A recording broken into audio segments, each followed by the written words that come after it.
O God, you made us in your own image and redeemed us through Jesus, your Son.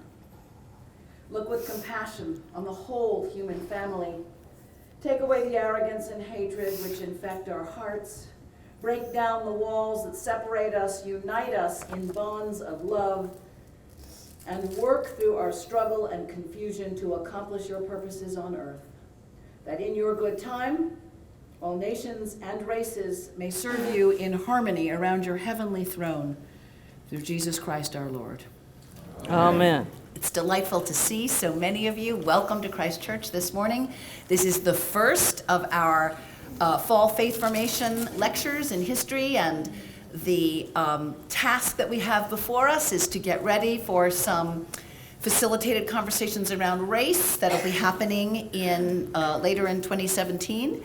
But with no further ado, we get to hear one of our parish treasures, Julie Randall. Thank you, Julie.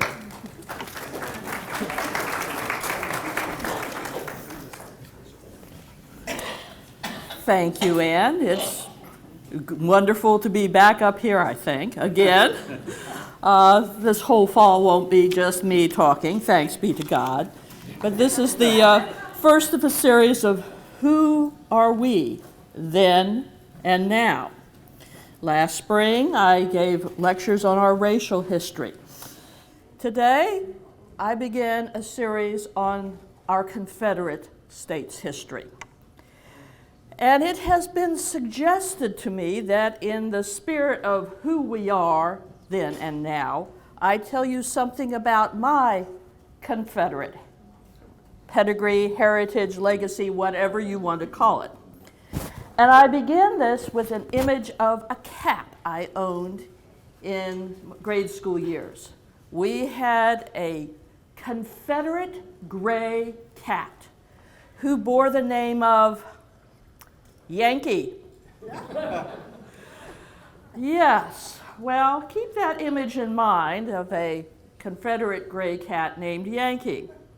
About the same time as we had that cat, I came to ask my father about who are we, my family? Are we Confederates or Yankees? Because I knew that I had ancestors who fought for the CSA, and I had ancestors in the same time who were in the United States Army.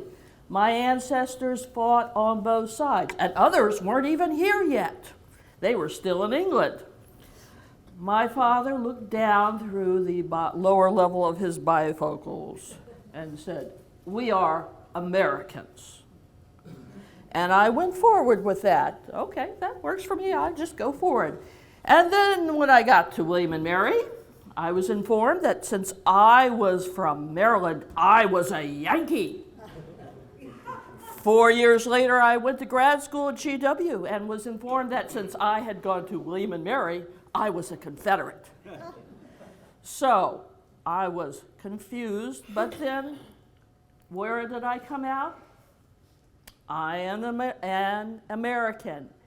And like most Americans, whether they're willing or able to acknowledge it, we have legacy on all sides of this. And as a nation, we are a people who fought a war, who had Southerners or Confederates, Northerners, Yankees.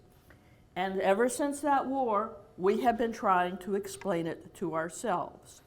And like my cat, we may look like one and bear the name of the other, but we are a combination, and it is our job as a people, and as we have tried to do in every generation, understand what came before. And that is what I'm about here today. I've also heard that there are children of God who are looking at me to celebrate, justify one side or the other, and condemn, indict the other side. God willing, I will disappoint that audience, because that is not my call, and that is not why we are here. We are here to learn about who we were, to help us decide who we are going forward in terms of what that means to us as a congregation and as a people. So here we go into our Confederate heritage. And in many ways, that has me ground us in Alexandria, since Christ Church was of Alexandria. In 1860, there was an election, and there were not 1, 2, 3, but 4 presidential candidates.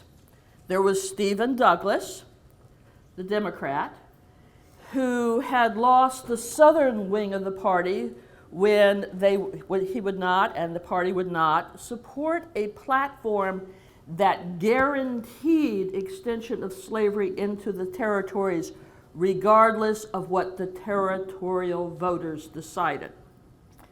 That southern branch created the Southern Democratic Party, headed by John Breckinridge, and they had a pro-slavery platform. Then there was Abraham Lincoln, the Republican, whose platform was not to interfere with slavery where it existed, but to oppose the extension of it into the territories. The fourth candidate was John Bell of Tennessee of the Constitutional Union Party, which had a very simple platform that recognized no other political principle than the Constitution, the union of the states, and the enforcement of laws. And they hoped by not taking a firm stand on slavery, the issue might get pushed aside. So tell me, was the election had anything to do with slavery? Well, Alexandria in that election voted as follows. For Bell, constitutional unionist candidate, 1,011 votes. John Breckinridge, pro-slavery, 565 votes. Stephen Douglas, 140 votes, and Abraham Lincoln, a big 16 votes. This was not a big Lincoln area, but it was a Constitution area. This was the land of George Washington. And the vote for Bell was 46% statewide. And typically, that was how the border slave states and upper South states voted. Well, Abraham Lincoln, however, was elected, and the movement towards secession commenced. South Carolina withdrew from the Union on December 20th, 1860. And things progressed from there. And Virginia was going to have a convention to decide what we would do regarding these two governments on either side of us. And on February 4th, there was an election for a delegate to that convention from Alexandria.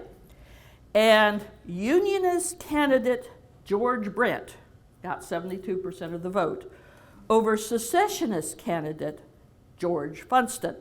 And that's kind of the way the state of Virginia went at that time. And the convention met and kept not doing taking votes and not seceding. How's that? Then, in April, you had Sumter fired upon, Lincoln called for volunteers, and the landscape changed. On the 17th of April, Virginia voted to secede from the Union. But since the voters, including 86% in Alexandria, had decided that when a decision was made, it had to be confirmed by the voters by referendum. So, on May 23rd, 1861, that vote was held. And Alexandria voted for a secession 958 to 48. It was not a close contest. So that's where we went forward. And since Virginia now had officially voted to secede, the United States Army that night occupied the south bank of the Potomac, like any normal government would do to protect its front door, its flank, or its surrounding territory. It did not do that until the voters had decided. Okay, so we are now an occupied city, and we would be so throughout the war. Alexandria would become a major staging area for U.S. Army operations in Virginia. Alexandria was within a ring of forts to protect the capital of the United States. This was the world of Christ Church, Alexandria, for 4 years. At first, like all the other churches, it closed down tight. And as an Episcopal church, it had an additional problem in reopening, because for better or for worse, the United States Army tended to follow a policy of liturgical enforcement that even bishops in the Episcopal Church did not follow and could not enforce, which was, you will use the prayer book in every aspect. You may omit nothing. Why? Because it included a prayer for the President of the United States. And so many Episcopal churches, many clergy in the southern states would not open their churches because they would be arrested for not following the law of their church as interpreted by the United States Army. Now the rector, the Reverend Cornelius Walker, shortly after the occupation of Alexandria, left town. He was going to take a job teaching at a seminary in South Carolina. He only got as far as Richmond when he found out that that seminary had closed for the duration of the war. And he became rector of Emmanuel Brook Hill. So Christ Church was without clergy, without a resident clergy, and many people had left. Many Alexandrians left in advance of the army, and when it came, they left too, expecting to come back very soon. And other more well-known Christ Church parishioners in the lay order had left to do Confederate States Army jobs, like you know about what Robert E. Lee did. And his brother Sidney Smith Lee became Chief CSA Navy Bureau of Orders. General Samuel Cooper, another member of the congregation, became adjutant, and inspector general. I'm bad at military terms. Adjutant, thank you, of the Confederate States Army. And John Murray Mason of the Gunston Hall Masons ultimately would become commissioner to England and France and get captured by the United States Army in the Atlantic. So you had well-known parishioners going with the CSA in its government and its army. You had parishioners who were refugees, who went elsewhere. Some of you have heard of Miss Sally Stewart, who ultimately went on to found the ECW in the Diocese of Virginia. She went to Cumberland Parish in southwestern Virginia. She was not alone in that, leaving this area if you could, if you had the means, because as you can see by their votes, Alexandrians were not happy with being part of the United States any longer. They were part of the Confederate States of America. That's where their allegiance was.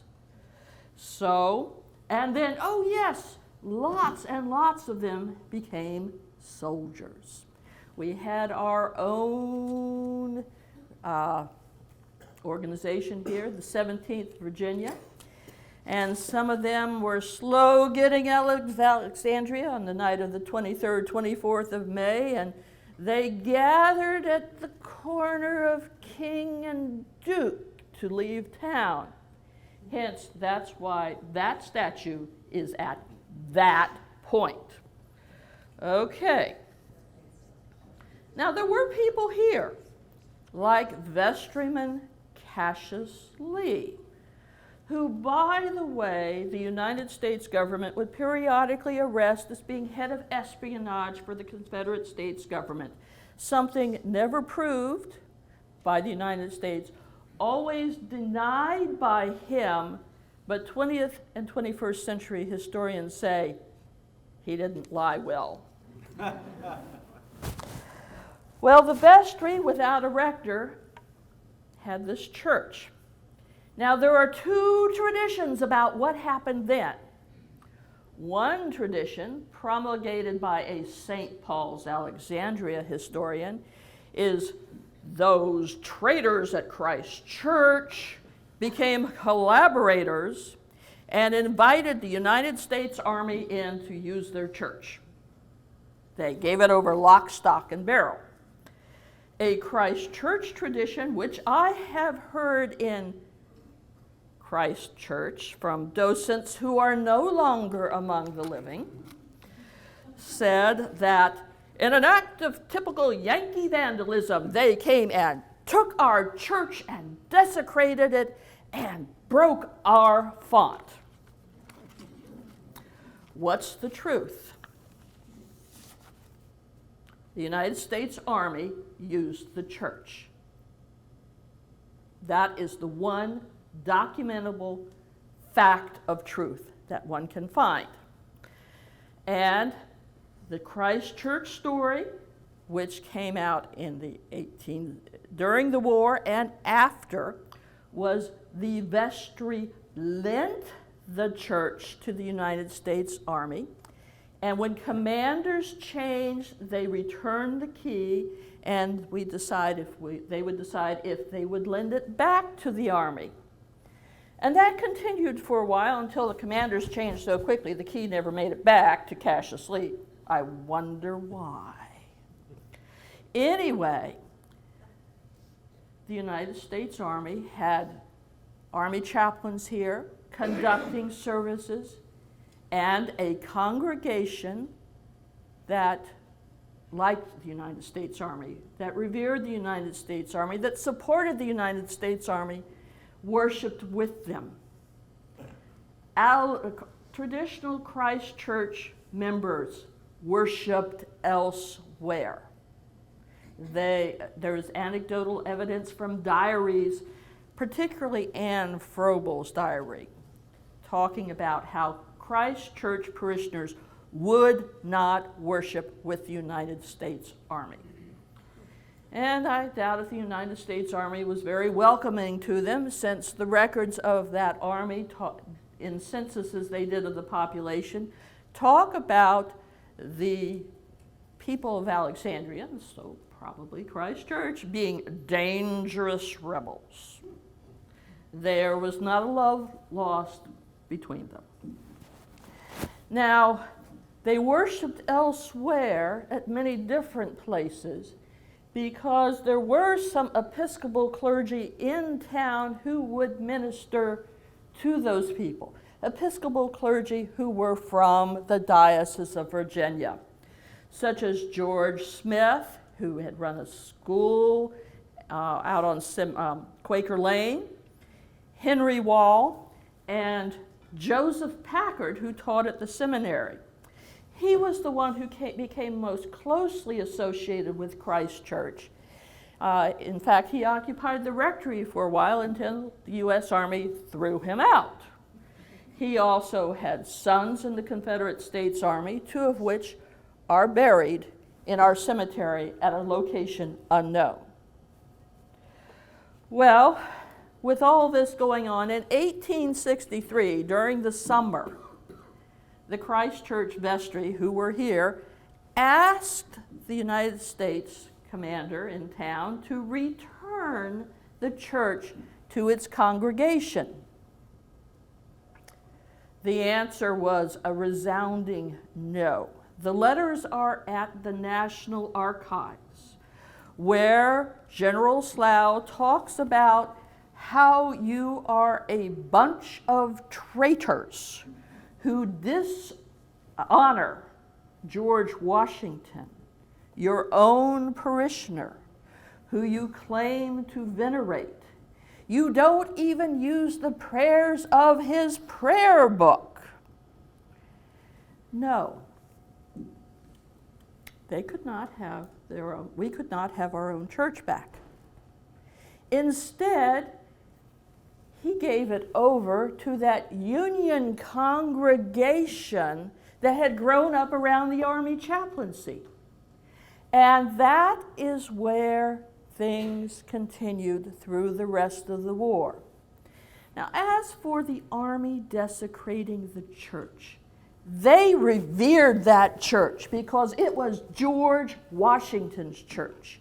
You read letters of United States soldiers home to their family, you read their diaries, and they talk about going to Christ Church to see that holy place in honor of George Washington. And as for that font business, it happened in the 1890s. The tourists did it. It was in the newspaper, and it was confirmed by the wife of a vestry member who had fought in the Confederate States Army. So there are legends that grow up around this that different generations promulgate for reasons of their own. Well, the war ends, and you thought, we can have our church back. Think again. There was a congregation in there, and they had gotten rather comfortable. And they didn't want to give it up, and they fought to keep it. It went to court. One court decision was in favor of the squatters, as some call them. Others saw this. Next court ruled in favor of the rebels. You tell me. Okay, in May of 1866, a year after the war has ended, the diocesan annual meeting takes place here in Alexandria at St. Paul's. And a delegate from the original congregation, that fellow named Cassius Lee, is seated as a member of the meeting, and he asked the convention, it was a council now, who this body looked upon, who the diocese looked upon as the congregation, the owners of Christ Church Alexandria. And the meeting said, the original folks, you included.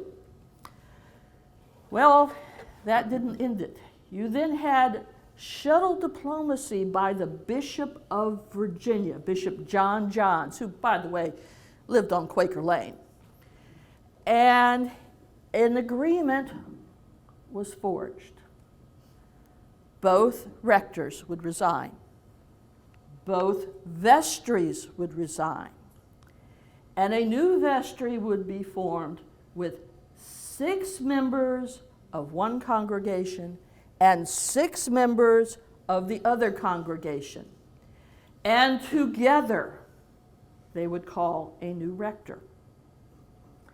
And the pew assignments of the original congregation would be honored as much as practicable.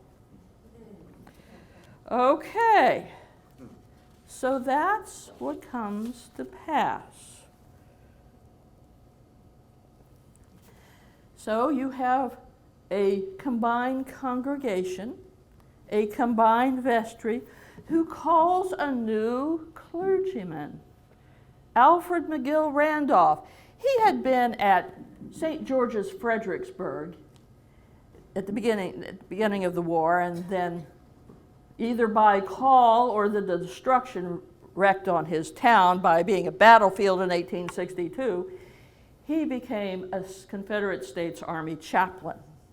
That's who the combined vestry called. He only stayed a year. And we had this series of clergy who had Confederate States of America ties. Next was Randolph Harrison McKim. He had been first a private, then a commissioned officer in the Confederate States Army, then got the call to the ministry, went to seminary. VTS was sort of meeting in the Shenandoah Valley, got orders, went back, became an Army chaplain, and ultimately ended up at Christ Church, Alexandria. He was, and in the rest of his life, he would give regular lectures about being a member of fighting in the Confederate States Army, and one of his favorite lectures, given many times, including at Christ Church, was about the soul of Lee. You get where his sympathies lie, or appear to, but some of his friends thought he was too radically reconstructed. You get all sorts of things. Well, he ultimately becomes rector of Church of the Epiphany, Washington, and in 1907, 1910, and 1913 was president of the House of Deputies of the Episcopal Church. And for those who are fuzzy on your polity, that's sort of the equivalent of Speaker of the House of Representatives, except more so. He was followed by William Meade Dame, who was named for the rector for whom this room is named. Well, he had fought in the Civil War as a young man, and then he went into the ministry and ultimately became our rector. He was followed by Berryman Green, who, born in 1864, was too young to even be a drummer boy in the Army, but his dad fought. Okay. He was followed by William Jackson Morton, who also was too young to have been born in the CSA Army, born in 1867. But his dad had been a surgeon in Kemper's Brigade of Pickett's Division. I don't need to tell you anymore. So our first rector without Confederate States direct association, either through himself or his father, was Harry Lee Dahl, born in 1903, and his father was born after the war too, and he became rector in 1936. So on one level, that is our clergy. Those are the people who are preaching in that pulpit. Those are the people who have that association with the past. Well, what about the vestry leadership? I looked at the vestry from 1866 to 1900. 45 different men served during that time period. Yes, there were annual elections of vestries, but there were no term limits. So it was sort of, again, a life sentence. I've been working on massive biography of these men, and it's hard work. I have found that of that 45, 21 definitely, unequivocally, without a doubt, documented either fought for the Confederate States Army or were parts of its government. For example, there was Lancelot Blackford. He had been in Rockbridge Artillery with Robert E. Lee's son, Rob. And he served with another vestryman here, Ludwell Baldwin. And he was friends of McKim, good friends from college. Blackford becomes head of Episcopal High School from 1870 to 1913, and he too is a Virginia deputy to General Convention. Then there's William Smoot, who was a vestry member, whose wife debunked the story of the broken font by the U.S. Army. He was of the 17th Virginia Infantry, the Alexandria unit of the Army. There's Peter Wise, who he didn't fight, but for 4 years he was a teller of the treasury of the Confederate States of America in Richmond. And his sons fought in the war. And I have told you about Cassius Lee. He remained on the vestry, and the belief that he was part of Confederate States espionage. Now those are those 21 I can tell you for sure. Now in that time period there were 8 vestry members who were born after the war or were too young to have served. Most of them had fathers who did serve in the Confederate States Army. Lawrence Washington, vestry member, was one of those persons. His father, John Augustine Washington, the last Washington owner of Mount Vernon, was killed in 1861 in a reconnaissance mission for the Confederate States Army at the Battle of Cheat Mountain. No emotion there either. 9 of these men, so far, I haven't been able to find anywhere. And I've been looking in Confederate States Army records and United States Army records. I make no assumptions. And I may find some of these men, even before our next lecture, God willing.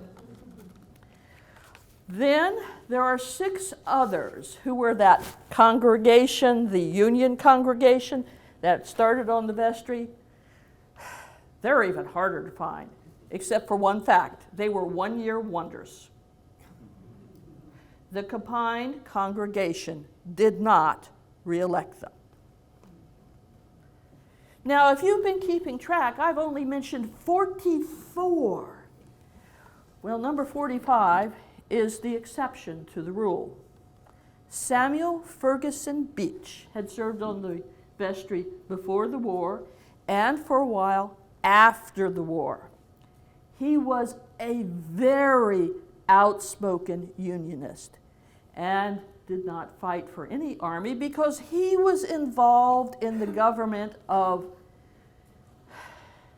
occupied Virginia, redeemed Virginia, whatever you want to call it, the government that the United States government set up for that part of Virginia that was under United States rule. And then in 1864, a constitutional convention was called for that group to write a new constitution for Virginia, one of many that would come through the 1860s. Well, he was elected to that constitutional convention and voted to abolish slavery in Virginia. In 1868, he was appointed U.S. Attorney for the District of Virginia and argued frequently before the Supreme Court on behalf of former Confederate States persons whose property had been confiscated by the United States government. And he won. And they won. And those cases provided precedents for the Lee family to get Arlington House back in Lee versus the United States. A great mixture, kind of like that cat of mine. And the lay people. I'm still working on that. Doing massive biographies based on parish registers is a real challenge, particularly the way the clergy did and did not keep the parish registers. If St. Peter lets me in through the pearly gates, I have some conversations to have with some clergy, a couple hundred years of clergy from this congregation. But they were like the Virginia population, full of veterans. It is believed that 90% of Virginia men served in the Confederate States Army at some point. And there were widows, and there were orphans, and there were a generation of women who did not and would not have husbands because their generation of men had died on the battlefield. Miss Sally was one of them. And so were the nieces that she raised. She raised 3 nieces, only one, married. And it wasn't because they were ugly. It was because of the demographics of the time. So what does this all mean? Two questions come up. Was Christ Church any different from any other Virginia congregation? No. That's the way the world was. Virginians, most of them, had fought for the Confederate States, had been part of its government, or supported it. Christ Church was not any different from anywhere else, and we hadn't had that influx of people from elsewhere that started particularly with World War II and coming forward. Many of them were natives. I'm sure there were newcomers, but I have had trouble finding them.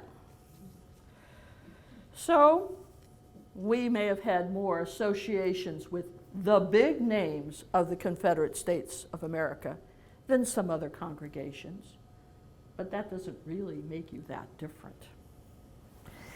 And why have I told you so much about the vestry and clergy and their relationships to the Confederate States of America?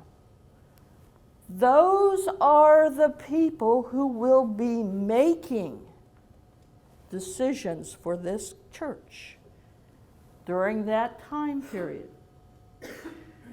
Experience informs your decision. Ask any vestry member today. So these are the people who will be making decisions that are covered in lectures 2 and 3. This is preparation for getting to know the people who will make the decision regarding a plaque in the church and moving graves from Alexandria National Cemetery to our graveyard. So this is prologue to those 2 lectures. And that's where I'm going to stop today, because for once, there might be a few minutes for questions. Yes, sir. Am I repeating? What is the protocol for questions today? I'm asking Jay. You tell me your question, I'll repeat it to make sure it gets on the tape. Okay. I was wondering if you could talk a little bit about the sort of change in sentiment about secession that seems to have happened after the election of Lincoln and then into the beginning of 1861, how Alexandria went from a place that was ambivalent or didn't want secession, was not as popular, this whatever the constitutional unionist candidate did well here, and sort of how, I guess, the events at Fort Sumter and everything else made this people here feel differently about seceding. And then I was wondering if you could tell us anything more about the occupied congregation, if these people were they people who came with the Army or from the North and were they absorbed by or just left and went home after the war? Okay, there are 2 questions here, and I'll tell a question, address it, and then hit the other question. First question is, can I tell more about the change of sympathy between a constitutional vote for constitutional unionist candidates in 1860, and then going and fully supporting secession in April of 1861. People write a lot of things about it, and people didn't leave a whole lot of evidence here in Alexandria. But you had 2 things at work, and that is protection of your home. You had a lot of sentiment that you are Virginian and you are Southern. So your homeland is being attacked. You don't see anything like that sentiment today, do you? It's that kind of sentiment. And there's also, people talk about states' rights and whether or not slavery is involved. And as we talked about in the lectures of last spring, your whole economy, your whole social system is based on slavery. It's like our economy being based on fossil fuels. You can't get away from it. It's part and parcel of what you are. So all of those, as far as I can determine, were part of it. And I will say this, having read the Alexandria Gazette at that time period, you keep seeing over and over and over and over people saying, the United States is going to take away our slaves. But you came forward to the present time. So in some ways, I would suggest looking at what you see around here, around this country today, and through that lens looking at the people of then. Because, well, they were looking side to side. They weren't looking to us to see how we'd think about them later, trust me. Now, the second question was about the occupying congregation. There are no records from that congregation, period. End of discussion. There have been people who say the reason we don't have the records for Christ Church before, in the 1850s, is because the U.S. Army did it. Well, the Alexandria Gazette, there was a notice from Christ Church saying in the later 1860s, we just saw these records a little while ago, we can't find them. Does anybody know where they are? Oh. So, who were those people?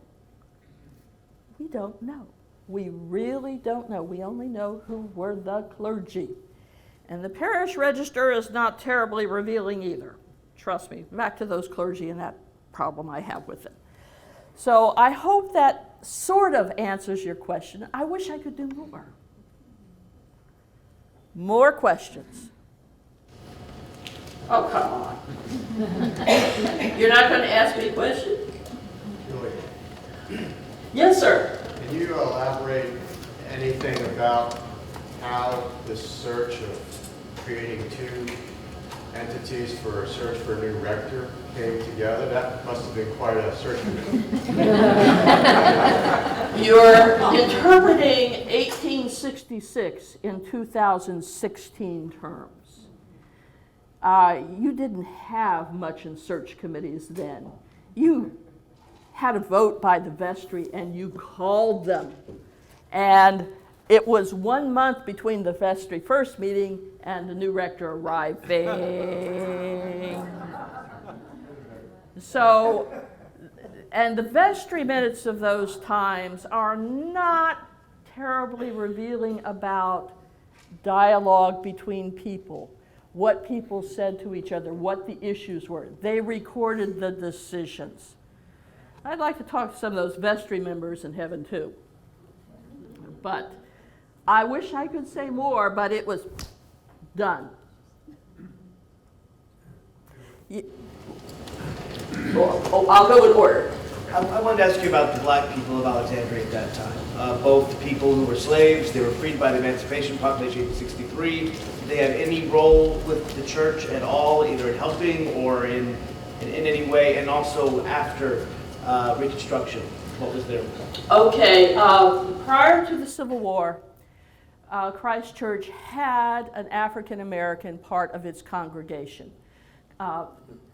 Statistics, parochial reports in the Diocese of Virginia were done racially in terms of black and white in both paper and pen and who the people were. And in much of the antebellum era, you had between 5 to 10% of the communicants of Christ Church being African American. Whether there were places where they sat in the church, and there were also times where special services were held in this room for them. Were they free blacks or slaves or both? Both. And the parish registers that we have talk about black baptisms and marriages and burials, and they are in a segregated part of the parish register. After the war, this is Meade Memorial was established in Alexandria for an Episcopal church for African Americans. And it was under Christ Church. It was supervised by Christ Church. It was owned by Christ Church.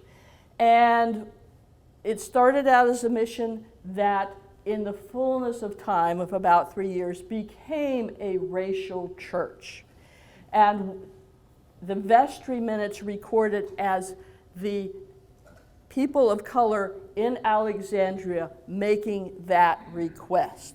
I can't tell you if that was self-serving wording or not, but at that point, the African American members of Christ Church transferred to Meade, and the white members of Meade transferred to Christ Church. And that was the world of separation for generations to come. That's 2 lectures.